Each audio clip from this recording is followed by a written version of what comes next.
ආයිබෝවන් welcome ඉංග්‍රීසි Sameera YouTube channel එකට ඔයාලව අදත් ඔන්න සාදරයෙන් පිළිගන්නවා. ඉතින් අපි මේ දවස්වල සාකච්ඡා කරන්නේ කොහොමද passive voice කරන්න කියලා. ඒ වගේම කොහොමද passive voice භාවිතා කරන්න කියලා ප්‍රායෝගික කතාබහේදී. ඔයාලට මේ වෙද්දී passive voice පාඩම් ගණනාවක්ම ඔයාලගේ අතටපත් වෙලා තියෙනවා. ඉතින් ඔයාලා මේ පාඩම් තාමත් නරඹලා නැත්නම් ඒ පාඩමුත් නරඹලම මෙන්න මේ past perfect passive voice පාඩම නරඹන්න කියලා මම ඔයාලට මතක් කරනවා. ඉතින් ඔයාලට මේ ස්ට්‍රක්චර්ස් මගින් සහ මේ ආකෘති මගින් ඔයාලට මේ ඉදිරිපත් කරපු පාඩම් මාලාව ඔයාලට ප්‍රායෝගික භාවිතයේදී විශාල වාක්‍ය ප්‍රමාණයක් නිර්මාණය කර ගැනීමට උපකාරයක් වෙනවා නොඅනුමානයි. ඉතින් ඔයාලට මේ වාක්‍ය එදිනෙදා ඔයාලගේ යාළුවොත් එක්ක ඒ වගේම ඔයාලට අවශ්‍ය වෙන සෑම විටම ඔයාලා මේවා භාවිතා කරන්න කියලා ඉල්ලා සිටිනවා. ඒත් එක්කම ඔයාලට පුළුවන් නම් මේවා තනියෙන් ප්‍රැක්ටිස් කරන්න. යාළුවෙක් නැත්තම් ඔයාගේ කාමරේ ඉඳගෙන එහෙම නැත්තම් ඔයාලට නිදහස් ස්ථානයකට ගිහිල්ලා තනියෙන් දෙබස් වශයෙන් උත් ප්‍රැක්ටිස් කරන්න පුළුවන්. ඉතින් අන්නේ ප්‍රැක්ටිස් කරන එක ඔයාලට උපකාරයක් වෙනවා ඉංග්‍රීසි කතා කරන්න ලියන්න. ඔයාලා මං කියන වැඩේ කරලා බලන්නකෝ. ඒ වැඩේ කරලම් බැලුවොත් තමයි ඔයාලට මේක ඇත්තක් කියලා තේරෙන්නේ. මොකද අපි හැමදාම හිතාගෙන ඉන්නවා ඉංග්‍රීසි කතා කරන්න පුළුවන් වෙයි. හැමදාම පන්ති ගියොත් අපිට හරියයි. අහවල් ලංකාවේ ප්‍රසිද්ධම ගුරුවරයා ළඟට ගියොත් අපිට ඉංග්‍රීසි කතා කරන්න පුළුවන් වෙයි. අහවල් පාඨමාලාව අපි කරුවොත් ඉංග්‍රීසි කතා කරන්න පුළුවන් වෙයි. ඔන්න ඔය වගේ නොයෙකුත් අදහස් ඔයාලගේ ඔළුවේ තියෙනවා වෙන්න පුළුවන්. හැබැයි ඇත්තම කතාව තමයි ඔයාලා කොතෙන්ට ගිහිල්ලා ඔයාලා අත් දෙක බැඳගෙන හිටියත් වැඩේ ගොඩ යන්නේ නැහැ. ඉතින් වැඩේ ගොඩ යන්න මේක ප්‍රායෝගික ජීවිතේ ප්‍රායෝගික දෙයක් වෙන්න ඕන. මොකද අපිට පිහිනන්න අවශ්‍ය නම් පිහිනලම පුරුදු වෙන්න ඕන. පිහිනුවේ නැත්තම් අපි කොච්චර තියරි පාඩම් ඉගෙන ගත්තත් අපිට වැඩක් වෙන්නේ නැහැ. ඉතින් මේකත් ඒ වගේම වැඩක් කියලා ඔයාලට මම මතක් කරනවා. ඉතින් අපේ පාඩම් මාලාව ඔයාලට සකස් කරලා තියෙන්නේ ඒ වගේ පහසු ආකාරයකින් ඔයාලගේ දැනුම ඉහළට ගේන්න පුළුවන් ක්‍රමවේදයක් ඔස්සේ. මොකද අපි මෙච්චර කාලයක් අවුරුදු 20ක් තිස්සේ මා විසින් මේ පන්ති කාමරයක් තුල උගන්වපු මේ පාඩම් මාලාව YouTube channel එකක් ඔස්සේ විශාල ප්‍රේක්ෂක ප්‍රමාණයකට නරඹන්න ඉඩ ප්‍රස්තාව සලසා දෙන්නත් මට පුළුවන් වුණේ ඇවිල්ලා මෙවන් වූ වීඩියෝ එකක් මගින් කියලා ඔයාලට නැවතත් මතක් කරන ගමන්ම අපේ channel එක කවුරුත් subscribe කරලා ඇති කියලා බලාපොරොත්තු වෙනවා මේ නරඹන. ඉතින් අද නම් කවුරු හරි අපේ channel එකට සම්බන්ධ වෙන්නේ subscribe කරලා ඒත් එක්කම bell icon එකත් click කරලා notification එකෙන් ඊළඟ පාඩම් මාලාවත් ඔයාලට ලබා ගන්න කියලා මතක් කරමින්ම අද අපේ පාඩමට යනවා. අද අපේ පාඩම past perfect passive voice.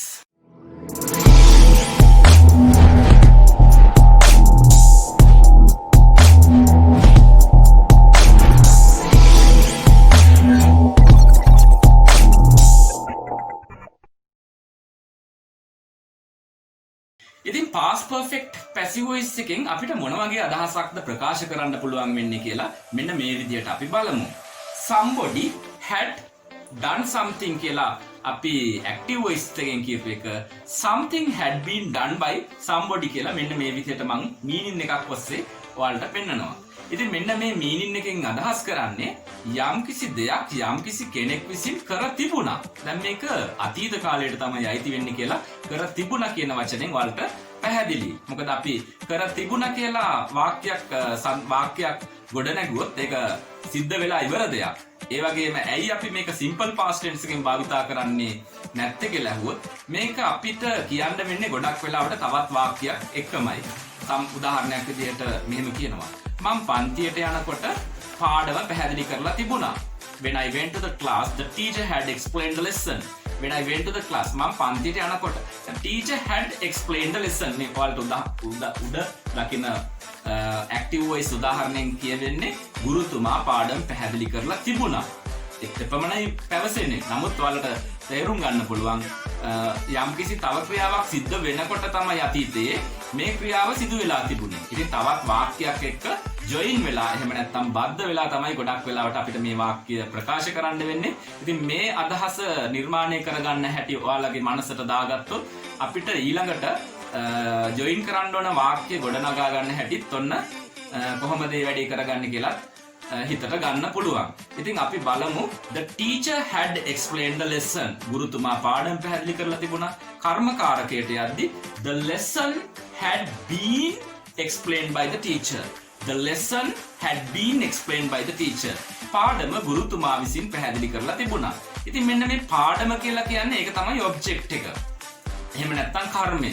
අපි මුලට ගන්න ඔබ්ජෙක්ට් එක ඒක වචන වුණත් බහු වචන වුණත් had been පමණයි යොදන්නේ. ඉතින් ඔයාලට මතක තියාගන්න තවත් ලේසි මේක ඒක වචන වුණත් බහු වචන වුණත් past perfect passive voice එකේදී had been යොදපුවාම මේකෙන් අදහස් වෙන්නේ past perfect passive නැත්නම් යමක් කරලා තිබුණා කියන අදහස.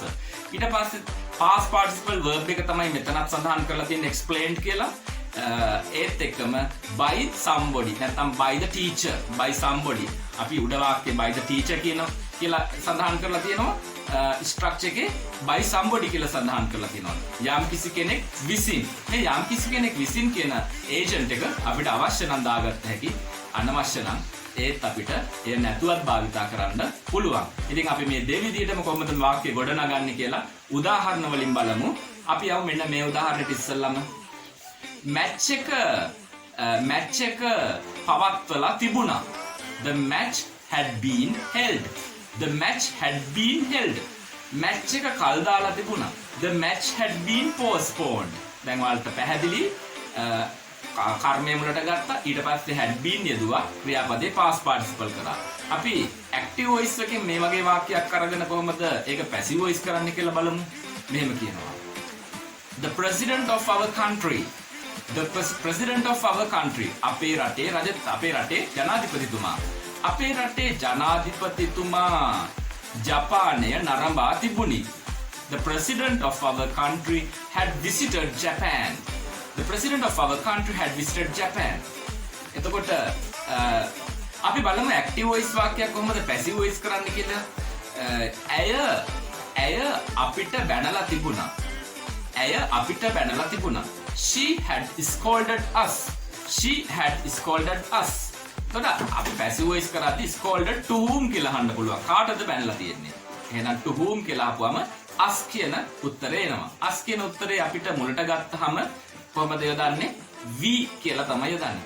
We had been scolded. We had been scolded by them. We had been scolded by them. අපිට ස්තුති කරලා තිබුණා. We had been thanked. We had been thanked. එය ගොඩනගලා තිබුණා.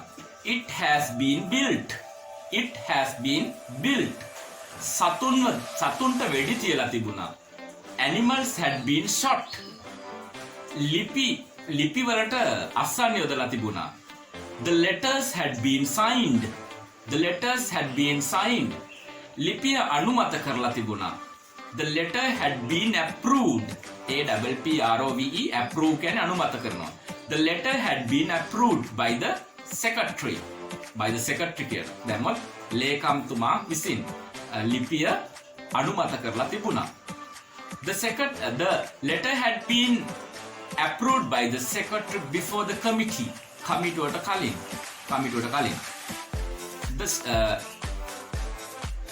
අපේ රටට ආධාර කරලා තිබුණා.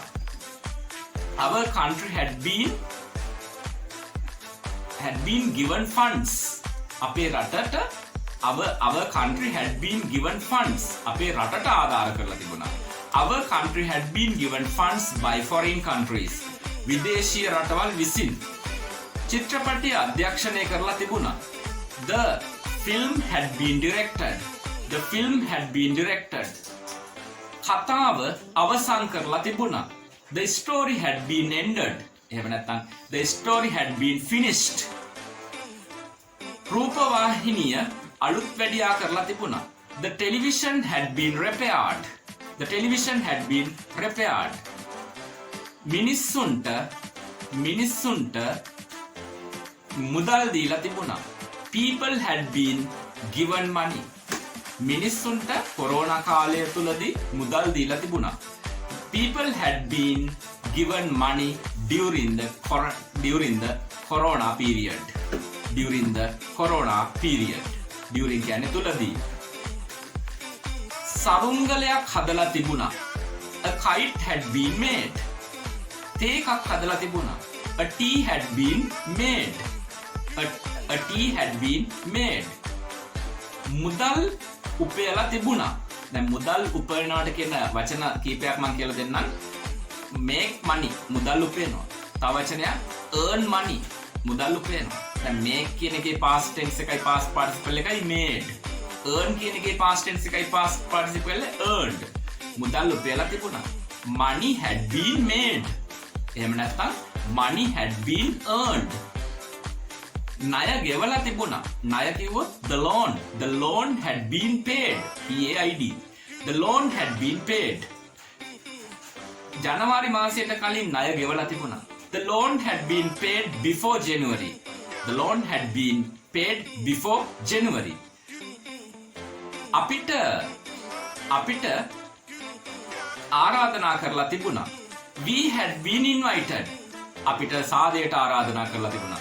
We had been invited to the party. ඔබව තෝරගෙන තිබුණා. You had been selected. ඔබව සම්මුඛ පරීක්ෂණයෙන් තෝරගෙන තිබුණා. You had been selected from the interview. You had been selected from the interview.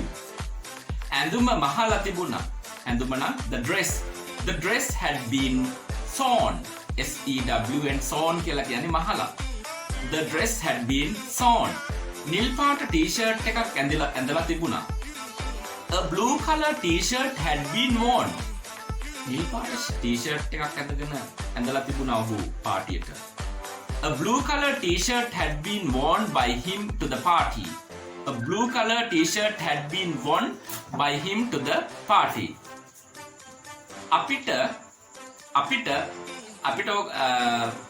අපිට ආරාධනා කරලා තිබුණා. We had been invited.